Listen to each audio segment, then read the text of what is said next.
Yes! Washing machine! Washing machine!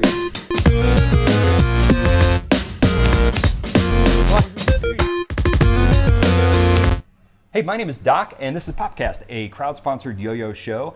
Huge shout-out to Greg Knowles, Jeff Atwood, and all the rest of my Patreon sponsors over on patreon.com/DocPop. Speaking of Jeff Atwood, we've got Jeff Atwood here. Hey, here I am. In the person.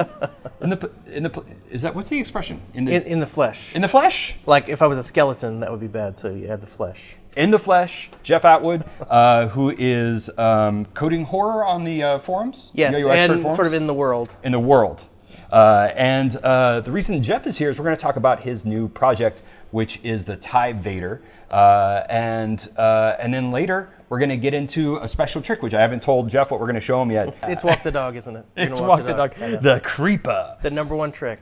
Most people, if you know me because I'm a programmer, a computer programmer, and I founded this site called Stack Overflow, which is kind of like a Wikipedia for programmers, which is really quite popular. And that started in 2008, and then starting in 2013, my next project is Discourse, which is forum software, which is also the forum software that's in use on Yo-Yo Expert, which is why I hang out there a lot for a variety of reasons, also because I love yo-yo.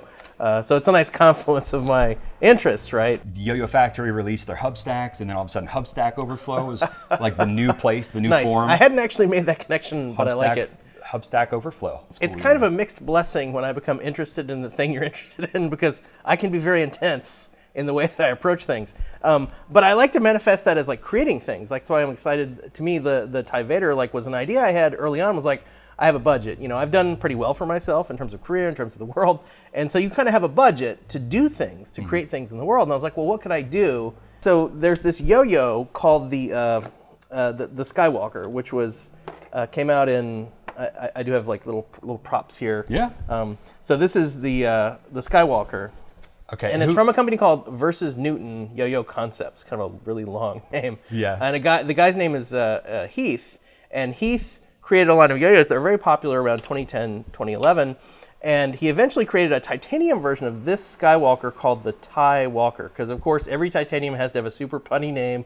It's like some law of the universe that has to have a pun name involving titanium. So it's the Ti-Walker, right? It's not Skywalker, the Ti-Walker, but it's based on that yo-yo, the Skywalker. And the interesting thing about that yo-yo is it was released in 2011, only 88 were ever made.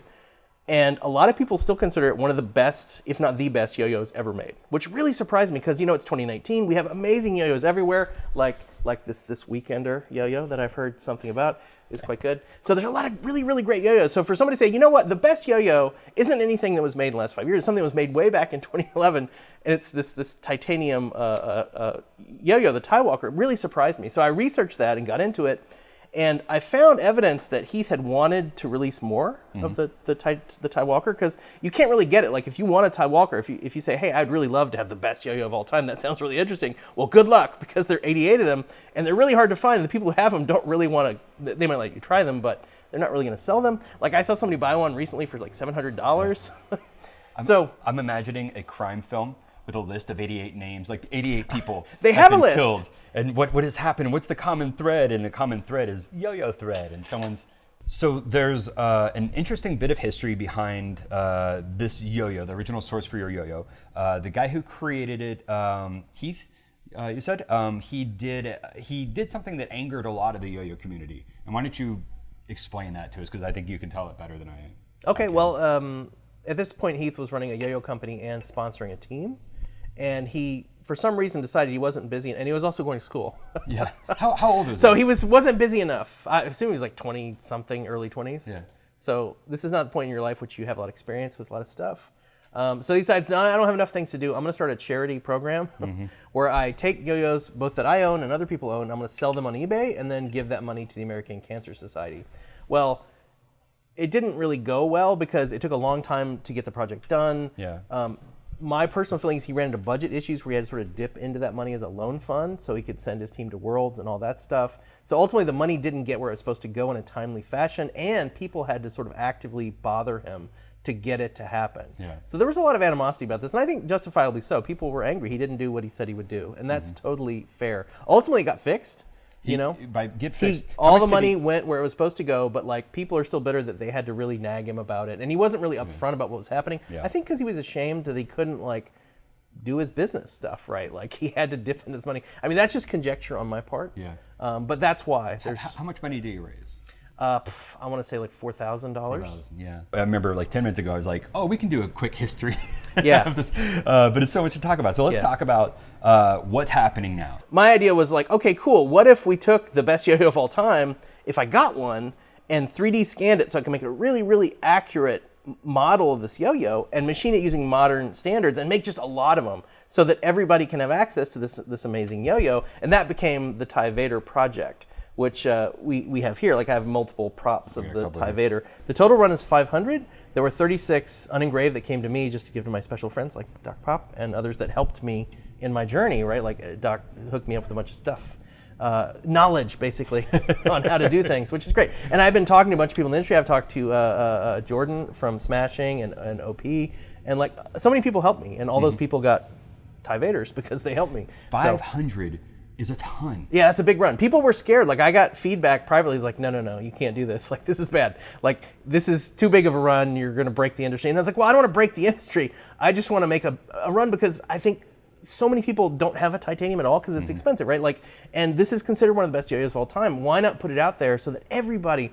I got so tired of like a drop happening and it was like some tiny drop and like, oh, you didn't get it in the first 5 minutes, so you're hosed. No, this is not going to be like that. This is a massive drop. Everybody that wants one will be able to get one. That was my goal. Drops right? are my least favorite. And the more you make, the cheaper it gets. You know how this works, right? So I want to make a lot so that the price is reasonable. And the price, so this is the big reveal, the price is going to be $140, which is, I think, the lowest price anyone has ever sold a titanium yo-yo for. So that's incredible. So $140 is honestly cheaper than if I were to order titanium yo-yos like 50.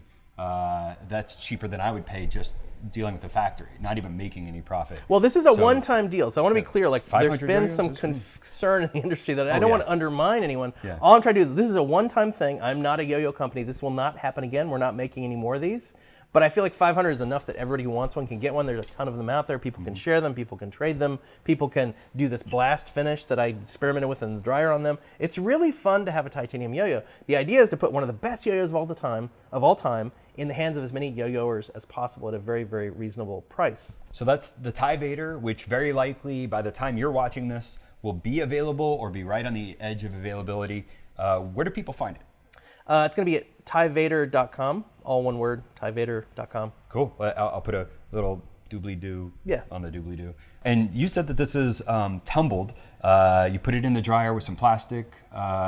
Some aquarium rocks. Aquarium rocks. And this looks gorgeous. And that actually is inspiration for me for the trick section, because it's time to talk about tricks. And we'll throw these yo-yos while we do.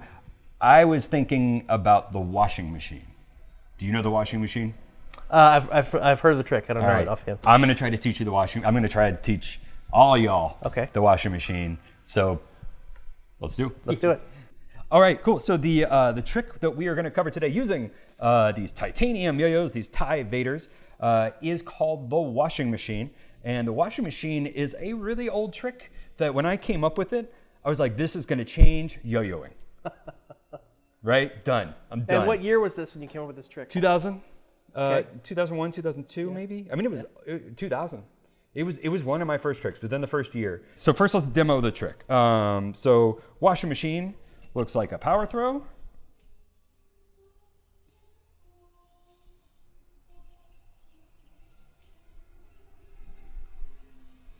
Off the string.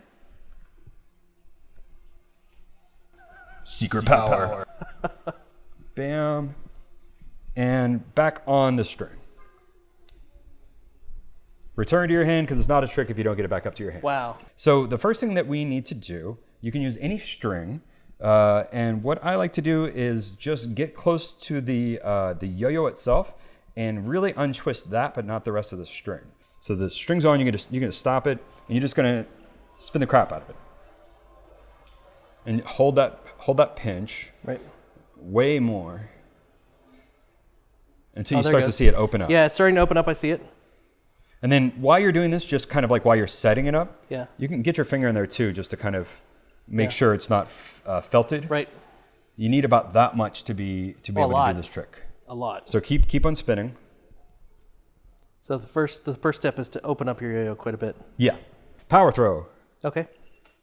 Right? And you're going to pick the yo-yo up and you're going to untwist it. And I use kind of multiple fingers to do that. I get a little closer to the yo-yo. Okay. Okay. So I would get my ring finger on your left hand into that hole. This finger? Yeah. And open it. And then take your pointer finger out and put it back in on this side. Pointer finger here is going to go through here. So this finger goes this way. Oh, this way. Yeah. Okay. And now basically you're in. Now one of the nice things is you can actually adjust the plane when you're in it. Yeah. You have that rudder control. Right. So in slow motion, this is what would be happening. You're basically widening the hole to such point as you can get the yo-yo out. And then what's the next step? The next step is going to be the spin cycle. So first we go in, pointer's in, right? Yeah. Now we're hanging. Yeah. This is the spin cycle. The spin cycle. So you're... And the spin cycle is actually a little bit more setup, but it actually serves... It widens the... Yeah, see that really gets this kind of set up. And it gets me ready for the launch. This part is actually kind of annoying. Yeah. Like, what do you do? Like, you almost need a way to deal with... So I keep this string tight while my left hand is doing it, right? So that's that management you're talking about. Otherwise, I would have twist. Yeah. But also... But how do you get in there with one hand? One hand, so you got that big triangle. Yeah. It's ring finger, used your point or middle, which is fine. Ring finger goes in. Pointer finger goes in. Okay. Let me try that. Okay. So just twist it with this hand? Yeah, the twisting is pointer finger roll, ring finger roll. It's kind of like this. Yeah, that's tricky for me. I'm just kind of switching. Can't quite. It's tricky. You're kind of finding a way, though. I think I would have to practice this part a fair bit to get like the mechanics of it down so I can do it faster. Yeah. So yeah, another way of doing that is roll pointer finger over thumb. So I'm kind of going here, and then I kind of hold it and do it again. I see. I'm just transferring. Oh, I see. Ring finger goes in there. I think that's right. And then you can let go of this, let go of everything but your ring finger. Oh, nice. Pointer finger now goes bam. So pointer finger. This way.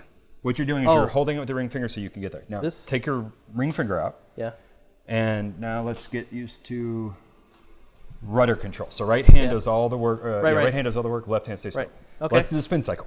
Okay. Spin cycle is going to go under and around. So just going towards the wall. Just like, ooh. Well, sparks everywhere. Sure, the one note on the spin cycle, it's very similar to boing boing in that it's not the motion you think. It's not circle with your hand. The motion actually surprisingly comes from the other hand. Oh, pulling the string. Interesting. So that's another tip, like pull the string from this side. Like a bungee. Don't push with this hand. Yeah. Okay. Yeah, that wasn't intuitive. The right hand does a lot of the work. It changes the lean. Yeah, I'm very slow to learn tricks, I'll warn you. That's great. That's perfect for this. I'm super slow at learning tricks. Yeah. Honestly, I think that's kind of the hard part. It's just where you are now. Okay, so just a slight rock to the left, and then you're going to go this way. Ooh. I feel like that's okay. That's good thing we have titanium yo-yos. The next step is the yo-yo is spinning. Yeah. And we're going to get it off and onto the strings. And the way to do this is to swing it. And when I kind of swing it, I kind of swing it forward. And you can kind of see that line. Yeah. And then it comes off. Right. And because I only have my pointer finger in there, when I go to the I think this trick was like ridiculously ahead of its time. Honestly, I think it is, because this is like getting into off string and like a couple different disciplines. So our next goal is power throw, triangle, spin cycle if you can do it, and then the next goal is to swing it out. You want to hold this side of the yo-yo. Okay. Swing it out and let it go into the air, and it lands on all the strings. There's like a 0% chance I'm going to be able to do this on this visit. Dude, I wouldn't be surprised if this gets edited to look like you nailed it on your first time. So this little swing doesn't take much. It's just a little tiny swing. Almost. Dude, that was perfect. That was almost it. That was almost it. Wow. You're going to kind of just, together, you're going to move your hands. Yeah. And that's what does this. Yeah. Bam. And then, bam. Right. You should probably actually rename this trick, to be honest with you. Like, no, I'm really serious. Yeah. Like, it's a branding problem. Yeah. Like, washing machine's not a cool enough name. What you need, because it is kind of Branding like, problem. well, because what is it like? It's like boingy boing, kind of, but like off string. Boing, boing. So next level boingy boing, like boingy boing, but boingy boing air raid. I don't know. It's a very small movement, and I'm exaggerating it too much. Yeah, it is the tiniest movement. It's almost as if you're just doing, in a way, it's almost like you're doing a little circle. Yeah. Just. But no, you're right. Doing this at the beginning helps immensely. Yeah, like prepping it? Prepping Yeah. the string? Like even just what I'm doing, like. Oh, so close. Super close. And yet so far. Now, one thing I see that you're doing is you're coming off, great, and then it feels like you're aiming close to your right hand. What I want you to do is actually try to catch it right as if it's going on there. So when you go off... Just catch it like you're going to throw it like a tiny amount, like Yeah. a baby hop. And honestly, I saw you doing Eli hops earlier. That's usually the advice we give with Eli hops as well. When you're doing an Eli hop, a lot of people naturally want to do it like where they try to catch in the center. Yeah. But if you actually just catch it really Right, close to your the left edge. hand. Yeah. And so that's kind of what we're Yeah. doing here. Right. Is Well, just that's catch it really close to your left another hand. example where the fundamentals aren't quite there for me yet, right? Like I can kind of do Eli hops, but like practicing that would help me. So let's see. First one, do want to choke up on string. Get this unwound. Because you can see a point where I'm sure you've done this trick a million times. You could do this part really fast, but it's not fast for me. Okay, there, and then widen it as much as I can. This is still not greatly wide. Okay, so kind of got it, and then... Yes! Yes! Yes, we did it. Washing machine. Washing machine. It's a cool trick. All right. I think it deserves a cooler name than washing machine. I know. So, starts with twisting, finger, pointer, spin cycle, out, do stuff. Now at this point, all that happens is my thumb goes in, Yeah. and I just pull my thumb back and I try to get it under. Yeah. Nice. Bit. There you go. Off. Off. Okay, so you're still... Now I'm off. The yo-yo's just there. Yeah. Now I go on. Oh, you just use your thumb. So And this is my this thumb is the goes. motion. My thumb goes Yeah. backwards Yeah. like this, and then what I'm trying to do, if Yeah. you could hold the front of the yo-yo for me. Yeah. What I'm trying to do is go from here to here, and I'm envisioning the string as a straight line Yeah. to my pointer. So I just kind of go Yeah. under, like that. Well, Doc, give yourself some credit. This is a trick that was legitimately ahead of its time. I think if anyone's been listening to the show, I gave myself plenty of credit. So that's I'm cool. waiting for the world to catch up. And to actually, you got a good supercut of all the banging. Ooh. Trick is best done with a titanium yo-yo. You heard it here. So that's a washing machine. Let's head back. Okay. Bam! You nailed it. The washing machine. So that's the washing machine. It is a fun trick for anyone to do. There's even a tutorial on, what is that tutorial website from like the 2010s? Anyway, so that's the washing machine. Thank you so much for going through that trick with me. And it's time to wrap up the episode. I did want to give another shout out to all of my Patreon sponsors once again for making episodes like this possible and the trip to St. Louis. If you're interested in sponsoring the show, Jeff, where do they go? Yep, patreon.com /DocPop. Pop. Now that I do know. Doc Pop, that I know. Patreon.com Thank you. /DocPop, where there's about 50 sponsors right now helping make the show possible. And lately I've been doing almost 2 episodes a month. My goal is just 1, but like they've been coming out pretty frequently. And I just started a yo-yo zine, which I'm going to talk nice. about soon. Yeah. So Patreon backers are going to get an issue of the zine 4 times a year. Anyway. And also, Jeff was awesome enough to donate 1 Ti-Vayder in gray, unfinished, unnumbered, to one of my Patreon sponsors. So if you go to patreon.com /DocPop, you help support the show, you get a discount on my website, and also you get entered into May's giveaway. So June, we'll be giving away one of these things. Jeff, thanks. Pretty nice giveaway. Yeah. Thanks so much, dude. All right. Word You're up. welcome. Right. I totally forgot. I owe Jeff a huge thank you, not just for supporting the show and coming on today and talking about this. Jeff is the person who said, you really need to try responsive yo-yos. I did. And That's true. Jeff hooked me up with a Corco, a gray Corco, which I gave it its first, second, third, and fourth dings today. Oh, okay. I play it a lot, but I started playing freehand with it today. Oh, so that's why it's just like, but getting that yo-yo just all of a sudden changed my life with yo-yoing into this weird way. Obviously, it led towards the Weekender. The Weekender. Yeah, the Weekender yo-yo. But just right now, like this last year, all I've been doing has been throwing responsive yo-yoing, and it's opened up so much. So I wanted to give Jeff a Weekender as well as thank you for the Corco he gave me. So, Oh, yeah. You're welcome. Thank you. This is awesome. Yeah. Lovely. Thank you for being like, psst, hey, you got to try this responsive thing. And I was like, whatever. Yeah. Yeah, responsive is really cool. That's awesome. All right. Thanks. Thank you.